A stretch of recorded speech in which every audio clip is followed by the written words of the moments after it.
there are things that you've partnered with and believed from past times in childhood, how those things can still linger. This is where we're going today.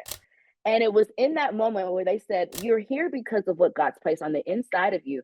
And God's like, hey, every part of you is who you are.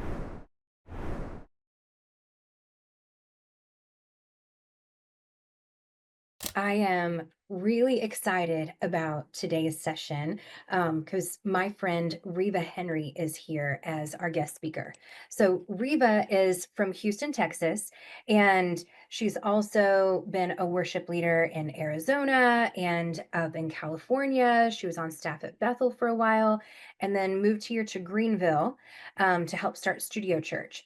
So she has studied music for her undergrad and fell in love with Jesus and started worshiping music or started studying worship in graduate school and knew that worship ministry was going to be a big part of her purpose here on earth.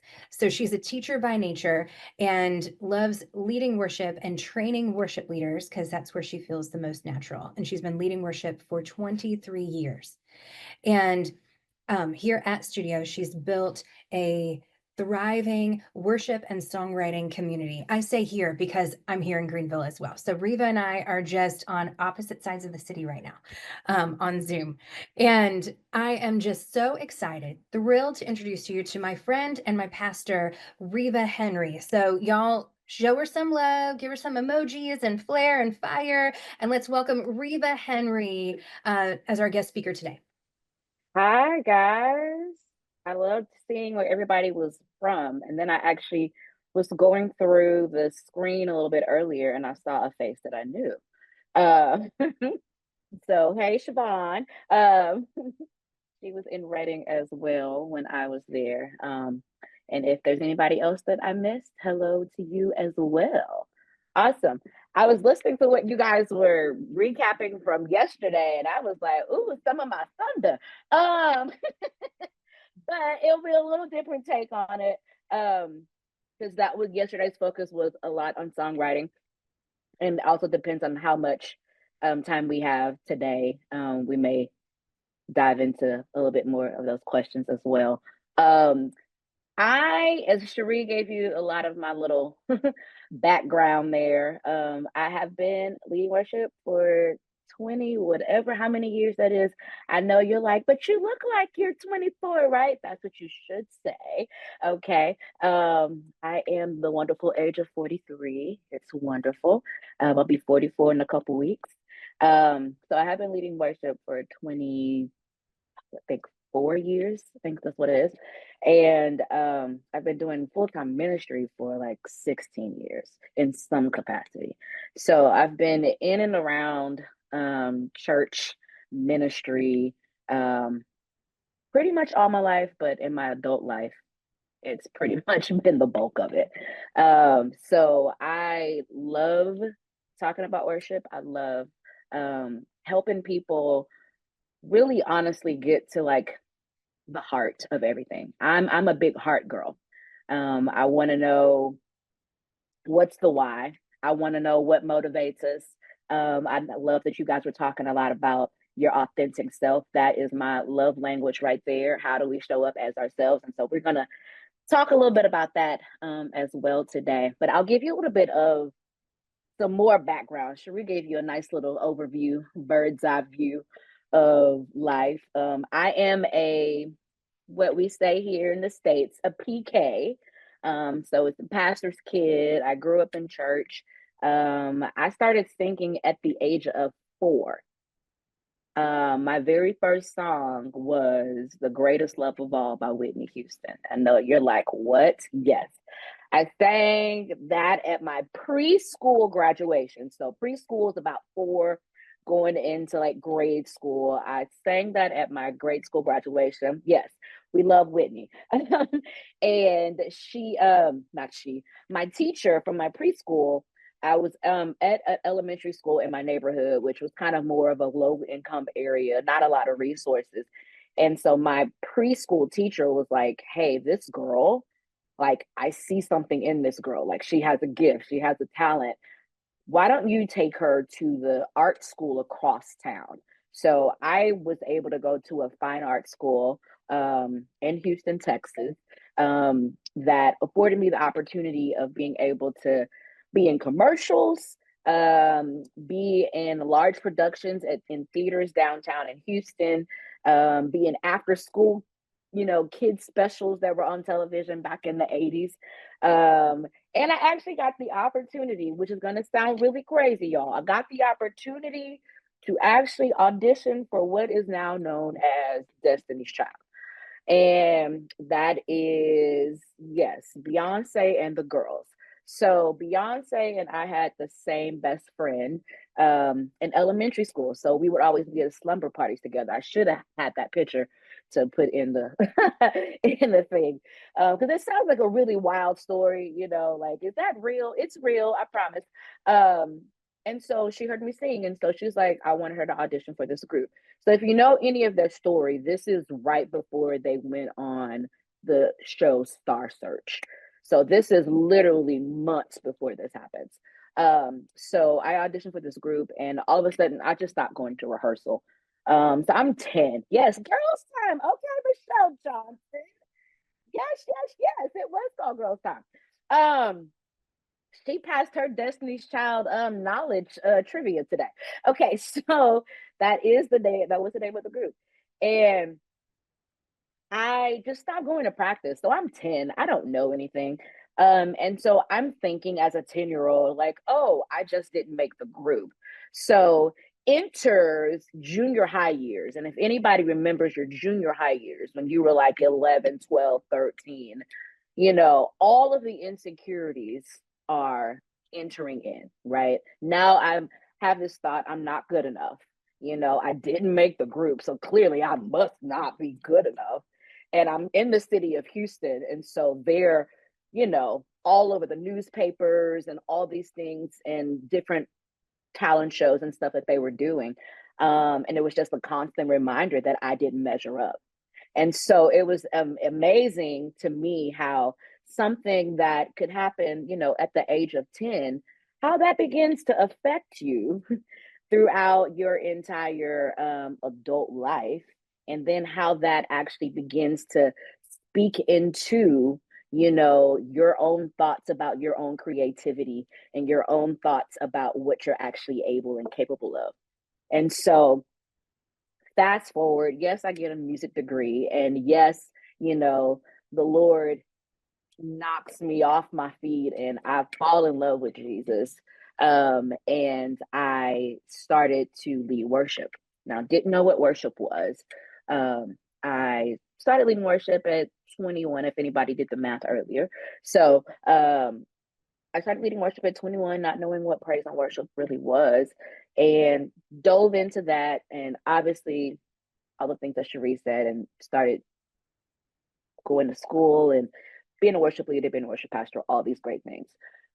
If I were to tell you that from the age of 10, I am 43 right now, all the way until about 39, 40, I still suffered with that idea that I was not good enough. I didn't know what was inside of me. I didn't know, even though people gave you applause, even though people, you know, put your videos on YouTube, even though all these things are being done and people were saying, oh, you're amazing, you're great. Inside of me, I didn't know that fully. And it started to really hinder the things that I would go after, because I didn't realize that idea of not being good enough and having those insecurities actually started to create this fear inside of me.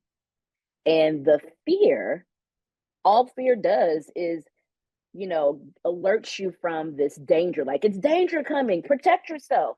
Or it's danger coming, hide yourself. Whatever that is, whatever that looks like for you.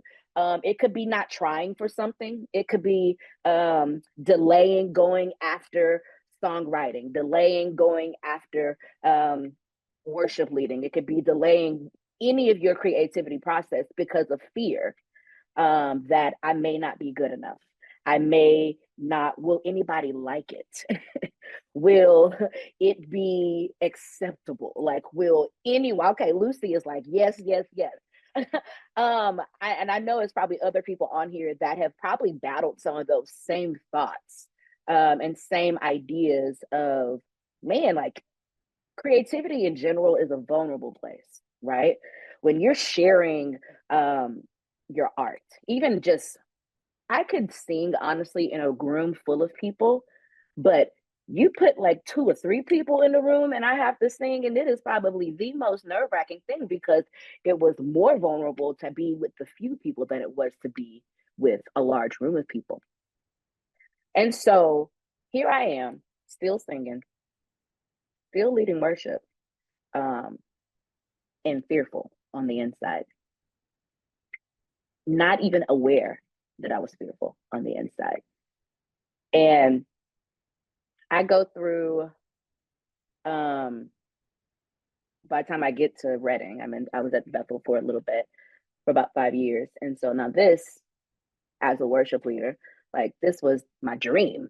you know, in my eyes at that point, I am at the Mecca of Meccas. This is wonderful. I'm surrounded by people that I've listened to and looked up to. This is great. This is beautiful. And I get the opportunity to actually be on this worship team with people that I look up to. Like that was a dream. It was absolutely amazing. But even in that space, I never fully showed up as myself because there was something that was inside of me that still had that fear and still had those questions. Will I be good enough? Will I be accepted? Like, girl, you on the team. Like, you have auditioned, you have made the team. What else do you need? And still, that inner part in me was still like, why am I here? What do I have to offer? And it wasn't until um, I had the opportunity, it was so crazy. I had crazy opportunity. Um, Bishop T.D. Jakes' daughter, Sarah Jakes Roberts, messages me on Instagram out of the blue, right? I thought it was a hack. Like, I'm like, somebody, this is not real. I literally took my phone and had to like bring it to my eyes to like see, like, is this really real?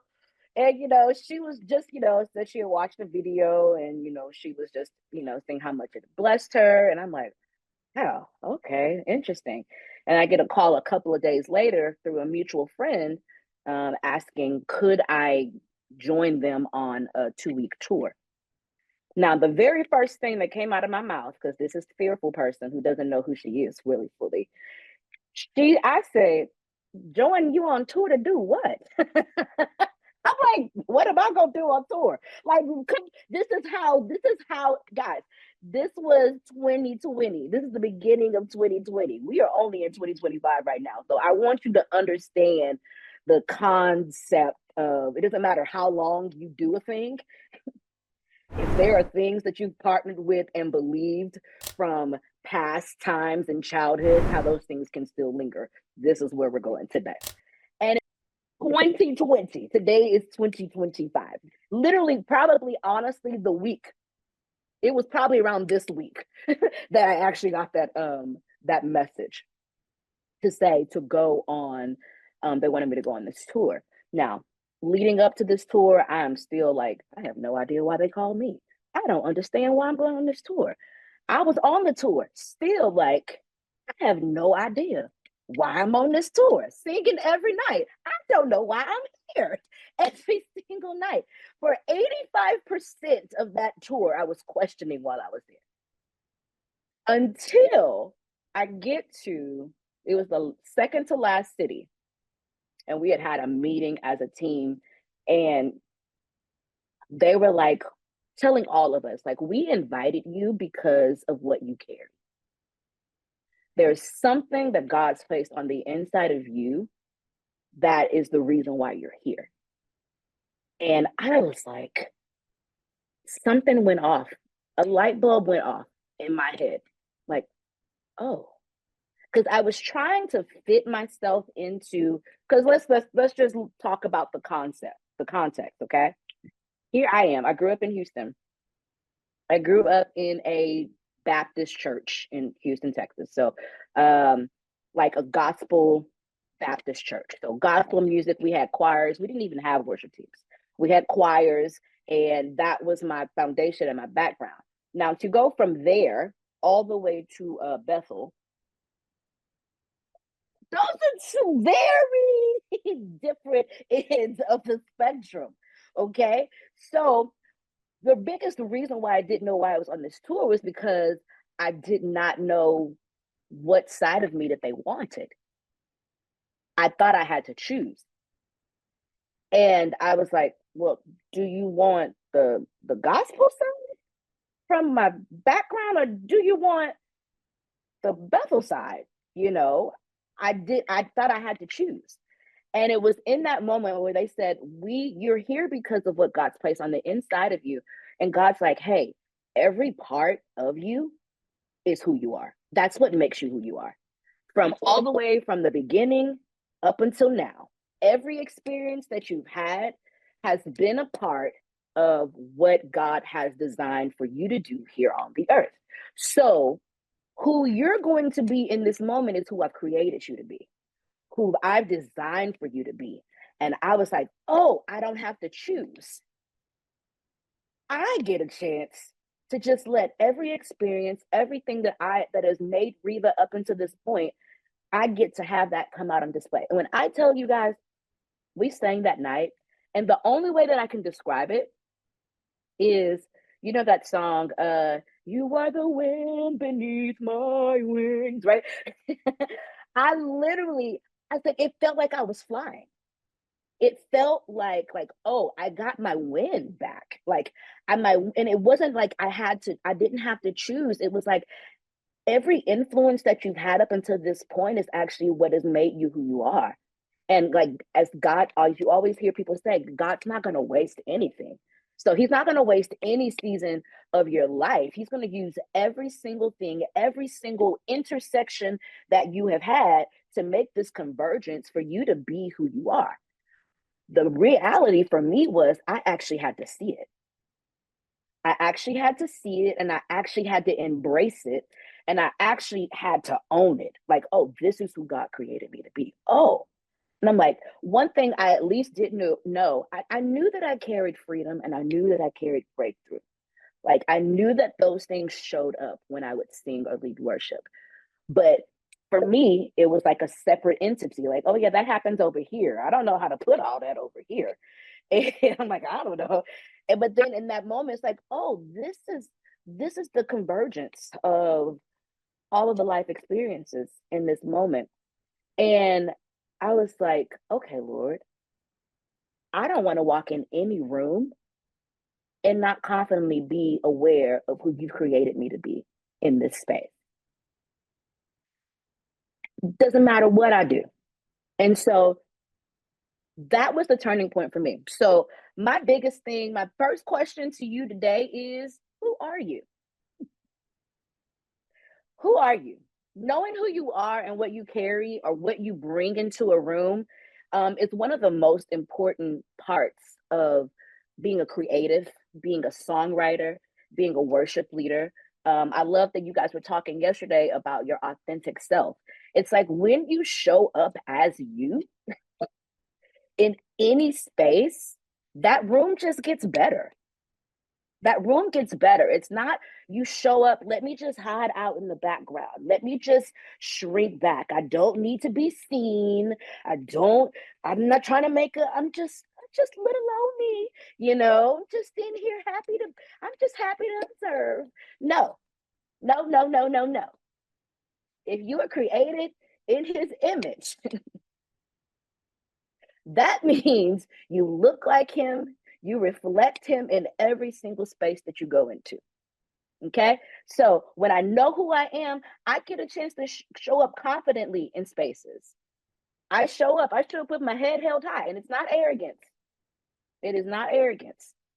It's showing up. I get to show up confidently. I know what I'm bringing to the table. I know what I have has value.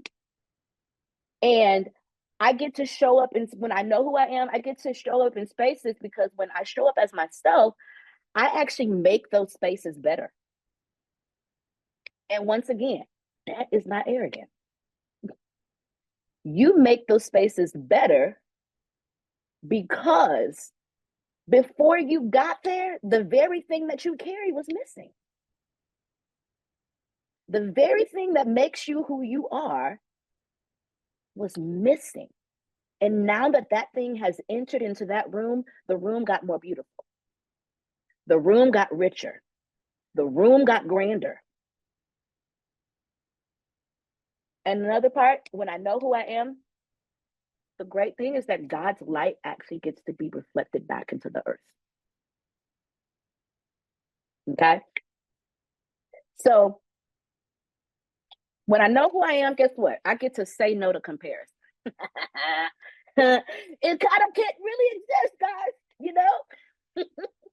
Because I'm not concerned about the people next to me. I celebrate them. Like, actually, like, I celebrate what you have. I celebrate who you are. I celebrate what you do. And I actually may actually be able to learn from you. So actually, let me get out my pen and pad instead of trying to mark myself down and say that I'm not, what you are. No, actually, let me learn from you if you have something that I need.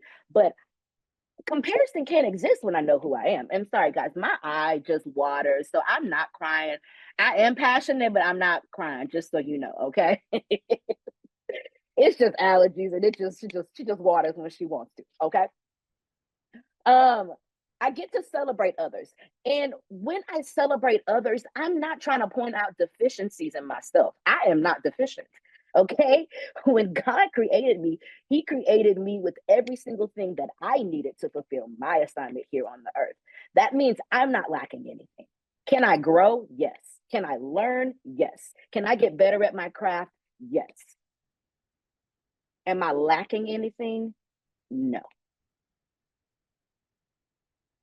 If He knew you while you were in your mother's womb, He already knew what you were going to be, who you were created to be, and you already have everything that you need. So you are not lacking anything. So there's no need for comparison. No need for comparison. Do you want to look at people? It's okay to look at others and, like, oh, I like that about them. Oh, I like when they do that. Bleeding 100%. I never forget. I was at a conference years ago, um, and the guy was like, think of like someone who you see as a worship leader that you really admire, you know, and ask God, you know, what is it about that person, like, that makes them so great, or something like that. And I never forget. And at that time, I'm sorry, I'm sweating too, y'all. I'm a very real person, so just, this is me. I'm just honest at all times. The person that came in my mind at that point was Carrie Job.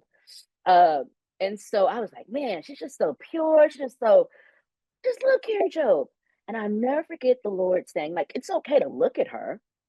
I'm gonna take my glasses off. Like, it's okay to look at her, but I just want you to know she has what she has because I can trust her.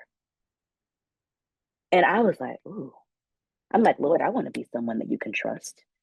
It wasn't a comparison, like, she has this thing that I don't have that. I'm like, no, there's something about her that I'm looking at. Like, I listen to her music all the time back in those days. I'm like, well, Lord, show me what that is. And He says, I know I can trust her. So I took that. I'm like, Lord, I put that in my pocket. I'm like, Lord, I always want to be a person that you can trust. You can trust with everything. I probably need to put my glasses back on because I can't really see my notes. Here we go. I mean, they're going to go on and on because I'm hot. But yes, we say no to comparison when we know who we are. Also, when we know who we are, we know that we add and we multiply. Okay? You add and you multiply. You have to believe that when you step into an environment, you are there to add something. Whether that is in a co-write, whether that is on a worship team, whether that's in an organization, whatever. You come and you add something. And you're bringing them something, like I said earlier, you're bringing them something that they've never had before. Because that's how God created you. He created us to be unique. So if we all believe that we're created to be unique, that we are all, as it says in Psalms, fearfully and wonderfully made. If we truly believe that is what the word says about us, and we believe that it's true, we have to know that when we walk into a place, we add something. We add something to a room. And here's the killer part about that. When you don't fully show up as yourself, you actually rob the environment. Because the very thing that God intended to enter into that place, if it didn't fully show up, you rob the environment. Don't make them miss out on all your fabulousness, okay? You are wonderful. You are fearfully and wonderfully made. That has to show up when you enter into any space, any room. And I'm talking about this as a creative, as a worship leader, like as a songwriter. Like when I know that about myself, just like you were saying earlier about that songwriting piece, there's so much freedom that can come by you fully embracing who God created you to be, quirks and all. You know, people always used to say, Rita, you're so sensitive. So sensitive. And I'm like, well, hindsight now, I kind of got to be because I'm a worship leader. I kind of need to be sensitive. It's not something I can turn off and turn on. It is embedded in who I am. And I need to be sensitive to sense what he's doing and where he's moving. And some people can say those things to you and it can make you feel like, oh, I need to, dim that part of me, or I need to diminish that part of me. Like, no, everything that makes you who you are is God ordained and God designed for you to affect every environment that you walk into. Okay. And most importantly, it's all worship. When you show up as God, as the creator created you to be, it does nothing but honor the creator. Like I can mic drop that and just like say, we're going to close the session right there. Like it's all worship unto him. He made me this way. I get to reflect all of that back to him, and he's glorified and he's honored in it.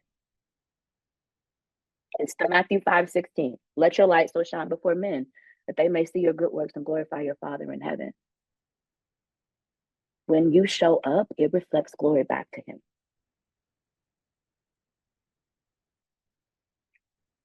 I'm going to calm down. I got real hot and passionate about all that, right?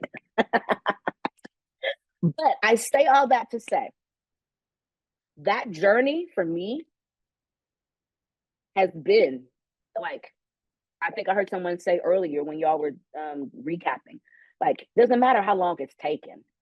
It doesn't matter when you're starting. It doesn't matter, if today is today. Goodbye yesterday. That's what Elevation said. Goodbye yesterday. Today is today. It does not matter how long it's taking you to get to that point. Just like for me, it does not matter how long it's taken me to get to this point, but how it's helping me in today. Just like Cherie said, like we're here in Greenville and I get the opportunity to build a worship ministry. I can take these off now. Build a worship ministry here in Greenville, South Carolina, from scratch. Honestly, built off of this very thing, authenticity. I'm like, I've been talking about this since the very beginning. I'm like, come be who you are. I need everybody to show up as themselves. And, people like, oh, the new sound. What's the new sound? I'm like, for me, the new sound is authenticity. When everybody shows up as themselves fully, like, can you imagine what that sounds like? And especially what that sounds like to God? Like when people just fully become themselves, you're not trying to be sound like your favorite singer, your favorite worship leader. You're not trying to be like anybody else. You're like, I just fully 100% want to be me as God created me to be. I know He loves it, and that's what I want to put on display. When that comes together, I feel like that's the beautiful sound that He wants to hear. And so we're doing that here at studio. As Cherie said, we have began to build a super beautiful songwriting uh, community here. We actually have two groups. We have a songwriting community. So this is anybody who wants to be in the songwriting community. They don't even have to be on the worship team. You just want to write songs.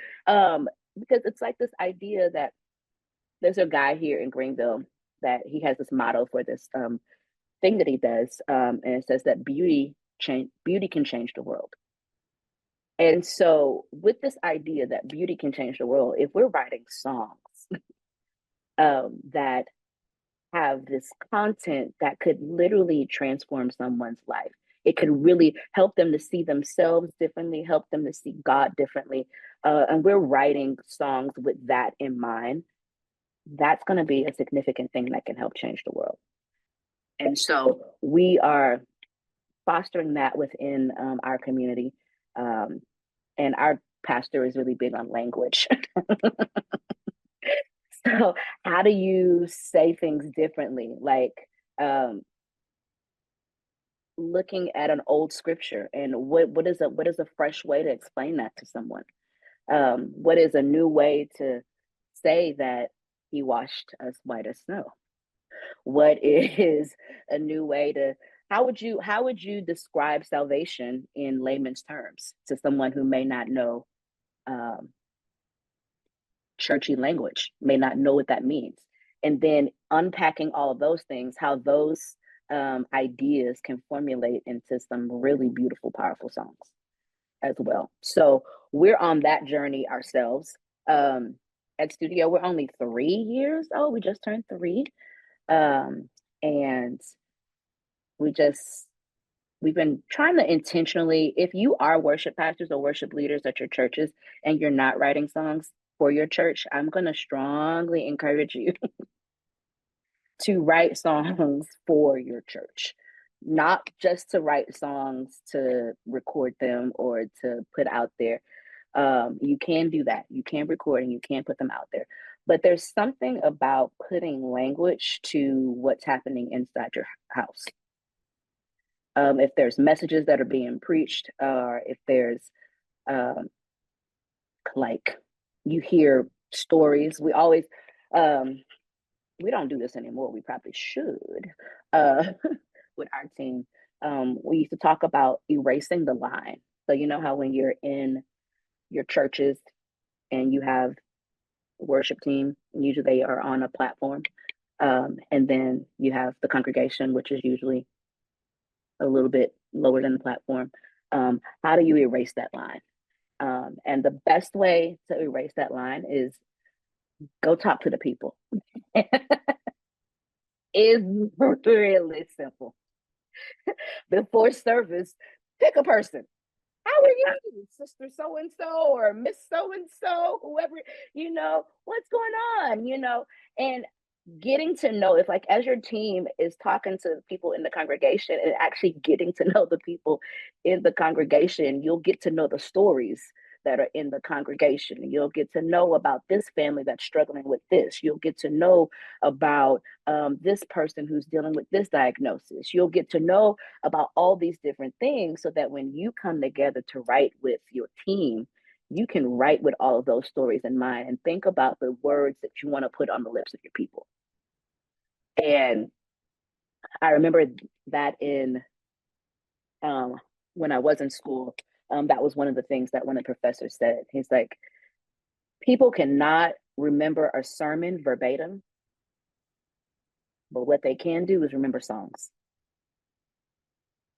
So if you take the sermons, put them to music, guess what? Those people are going to be singing those songs in the shower, in the car, while they're washing dishes, and you're putting truth on their lips. So If you're not writing songs at your church, please do so, because that's just going to help to begin to continue to have people declare truth throughout their weeks as well. Um, how much time we working with? What you got, Cherie? We have just over 15 minutes. Um, so I would, could you give some examples of what it looks like to show up as who you truly are? So maybe just some really practical examples of maybe some worship leaders that you have worked with, or some people on your team that have something unique they carry, and they bring something into the room Yeah, where the atmosphere changes. yeah, yeah. I mean, I'll give a practical example for myself. How about that? Mhm. Of what I did. How I said, like, I never fully showed up as myself at in Reading. Um, and a big part of that was no one else. This was all internal. It was no external. It was literally going through, oh, I don't sound like that person, or I don't flow like that person, or I don't do what all the other people do. Instead of fully embracing who I was and not actually limiting myself to only be like the others that were I was around. So when I did the tour per se, it was like, oh, I can fully step into me and not be concerned. And I do know, and I want to be sensitive to that, because I do know some people are in places that there's something that you have to follow, or you've been requested to follow a certain style or a certain way of leading. So I do want to be sensitive to that. And I'm not saying go over and around your leadership. Um, but in other cases, don't be afraid. Don't be afraid to stand out.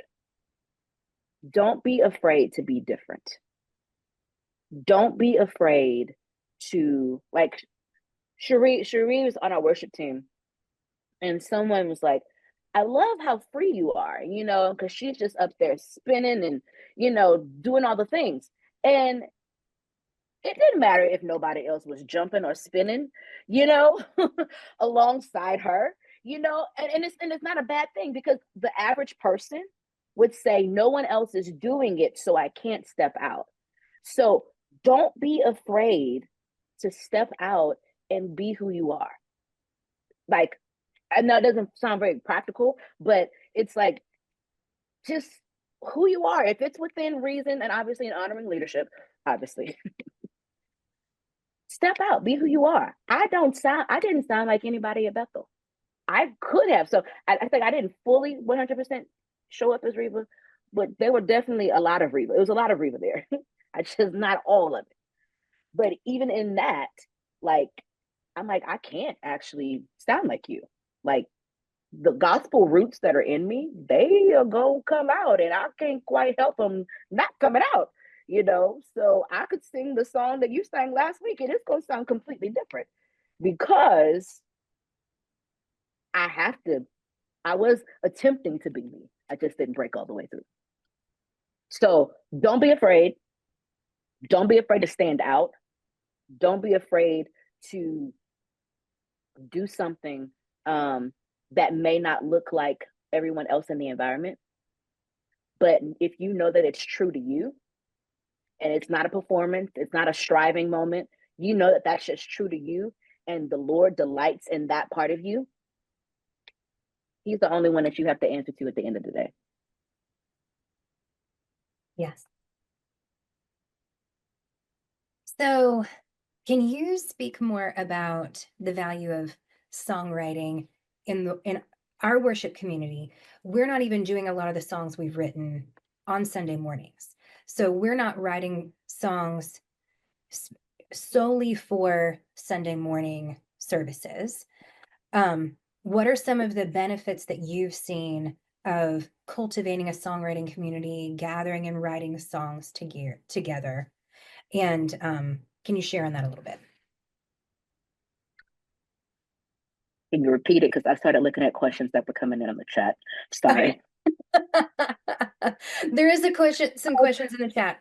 So we'll get to those, but can you share about some of the benefits of writing songs together other than just for Mhm. singing them on Sunday morning for the church? So for team, Um, yep.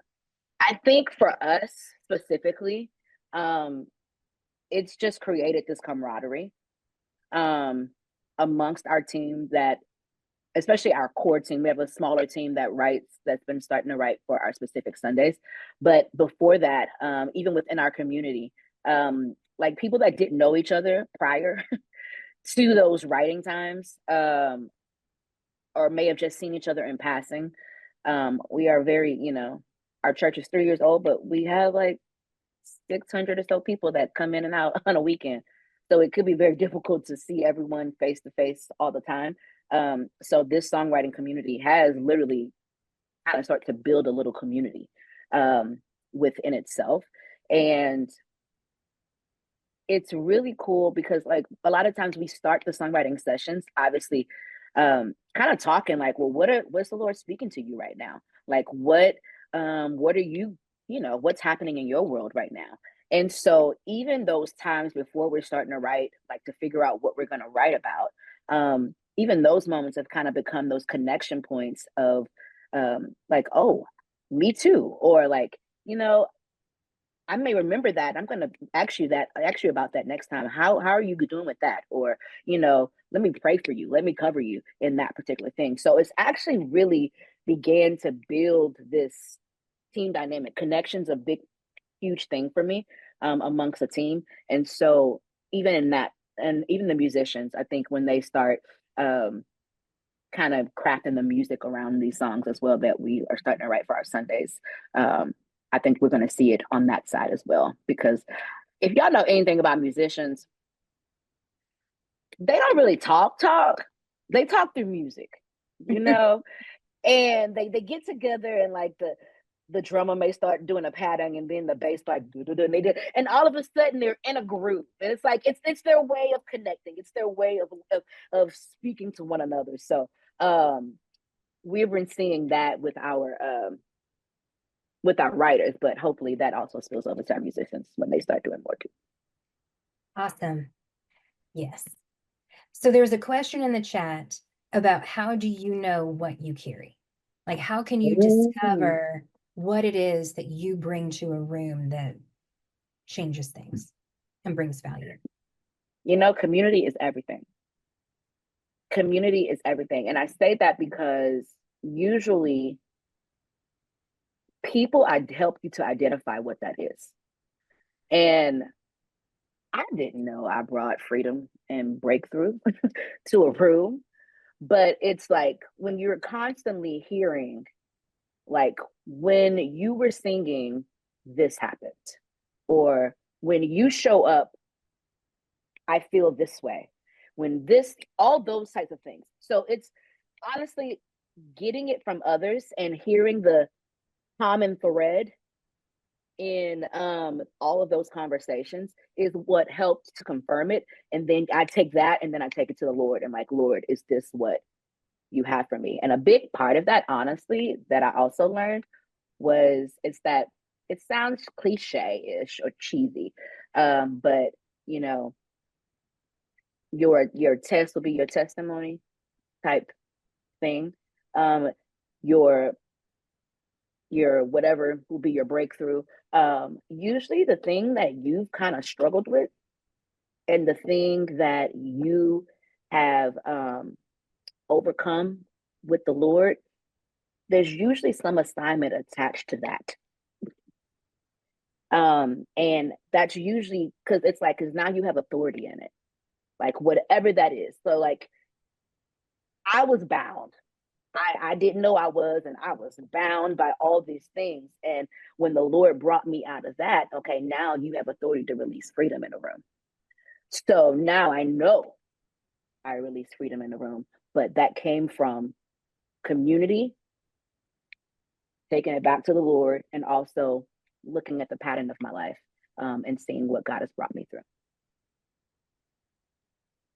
Now, do you have any advice for people to get past the anxiety of stepping out of your comfort zone and being yourself and sharing that testimony and trial that you've overcome and helping others find that breakthrough?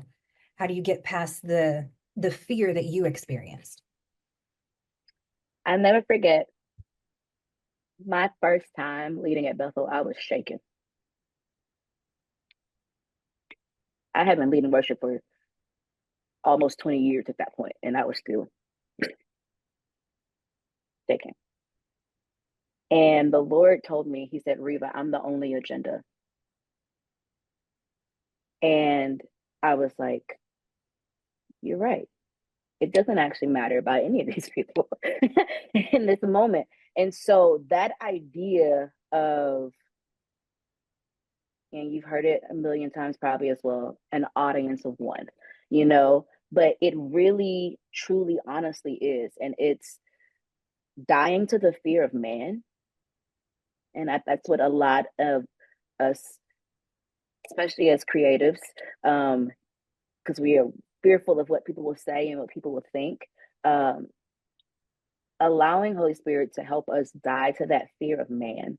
And if you've never read Approval Addiction by Joyce Meyer, I encourage you to read that one as well, because it goes into a lot of that fear of man aspect as well.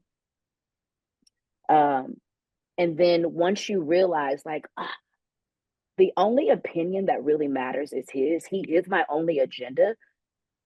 When you live and begin to live in that truth, that is what's going to help you kick that anxiety. That's what's going to help you get rid of the fear. That's what's going to help you not worry about the others and not worry about the people, and know that when I step out and do this, it delights him. Like, I want him to be delighted. Like, I want to please him. I want to honor him with every part of my life. And when I do that, he's just like, there's my girl. She did it, you know, and he loves us. So, and it's not just because he has to, but he loves when we step out and do that. So if my only desire is to please him, and I can get rid of the other part, the approval addiction and the fear of man, everything else goes out the window. I'm sorry, I'm sweating. Well, could you take a few minutes to Mm-hmm. pray for our community, the people who Yeah. are live on Zoom with us, watching on Facebook or watching the replay, and just pray for breakthrough and courage and confidence to Yeah. Yeah.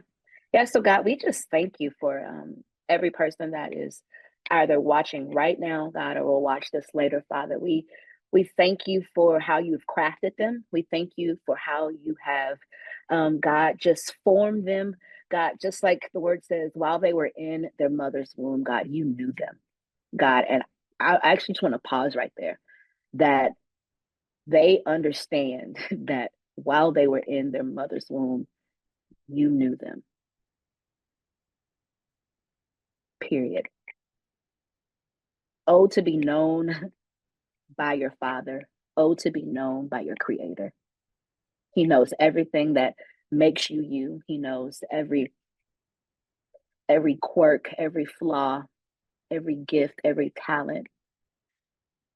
He knows how you're wired, and he knows why he wired you that way. It doesn't matter what anyone has ever said. And yep, I break any agreements with anyone that's ever said you were too much, anyone that ever said you were not enough. We know what he says about you, and he says that you're fearfully and you're wonderfully made,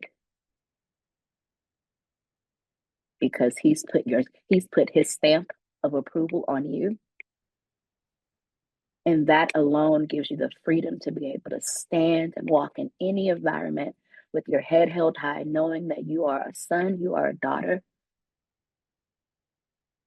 And because you are a son and a daughter, you have access to everything that the Father in heaven has access to. God, so I just pray for a new sense of boldness and confidence to come over every person that is watching this, listening to this. God, just a confidence from heaven that they are exactly who you created them to be. They don't have to apologize. They don't have to shrink back. So we just pray for, like they say, a holy boldness to come over your people, to come over your kids, and they get a chance to use every gift that you've given them like it's their playground. They get to be the songwriters that you've created them to be. They get to be the creatives that you've created them to be. They get to be the worship leaders that you created them to be. Let them shine. Let them, and I was going to say that earlier, let them shine. And it's literally, let them show off who you are. Let them show off who you are in every space they step into. Never to shrink back, allowing themselves to take up space in every place that they step into. In Jesus' name, amen. Amen. Amen.